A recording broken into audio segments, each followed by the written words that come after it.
Good morning and welcome to your Farm and Home Show. I'm Kristi Shive, and this morning we're visiting with Elizabeth Coots. She's Family and Consumer Sciences Agent in Shelby County. So we're focusing on canning for beginners, and you are going to start us off by talking about the equipment that we need to get started. So if you're going to be home canning, one of the things that you need is a canner. Okay, you see I have two canners here, and there's a difference. It's going to depend which canner you use is going to depend on what you are canning. Over here to my left, I have a boiling water bath canner, and this is the kind of canner that you'll use if you're going to be canning any high acid food. So what does that mean? That's jams and jellies, any fruits, anything that's pickled, you can safely can in boiling water. Anything that is low acid, so all of our fresh vegetables, and if you're doing any soups or stocks or meats, have to be canned in the pressure canner that looks just like this. This canner is going to increase your temperature of that water to 240 to 250 degrees. Boiling water only gets to 212. So those low acid foods need a higher temperature and that pressure to be able to create a vacuum seal. I know that a pressure canner is one of those items that has been feared over the years by some. But can you give us a little bit of reassurance why we don't need to fear it? Definitely. Well, modern day canners, and specifically made after 1997, come with some added safety features. There is a lid lock on pressure canners that if there's any pressure, that lid is locked on. There's an overpressure plug that if something did happen and there was too much pressure buildup, that this small plug would pop and the pressure would release that way. So they are safe. Just make sure to read your manual and understand how to use it.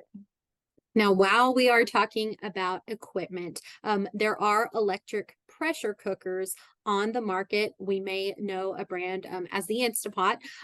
Is that safe to can in? While some of those electric pressure cookers do come with instructions on how to home can, the National Center for Home Food Preservation has determined that we don't quite know if those are safe. We don't think they are, but for now, there's only one brand of electric pressure canners that can be used for canner. Only one brand right now, and that is the Presto brand. So any other brand of electric pressure cooker is not safe to use at this time. So the jars that you use in home canning, you want to make sure that they are mason type canning jars. They are specifically designed for canning. They are specifically designed to be heated and in the pressure canner over and over and over again. The jars can be reused as many times as possible, as long as they don't have cracks or chips or they're damaged. You also want to make sure that you're using the two-piece lids. So this is the flat lid and then the screw band. Now the flat lid can only be used once. So every time you can, you need to make sure you're using a new flat lid. The bands, however, that screw on can be used over and over as long as there is no rust present and they're not dented. Now you have some nifty canning tools in front of you. Well, three things I want to show you. The first one is a jar lifter. And this is very handy for when you are lifting jars and putting them into the canner and taking them out of the canner so you don't burn yourself.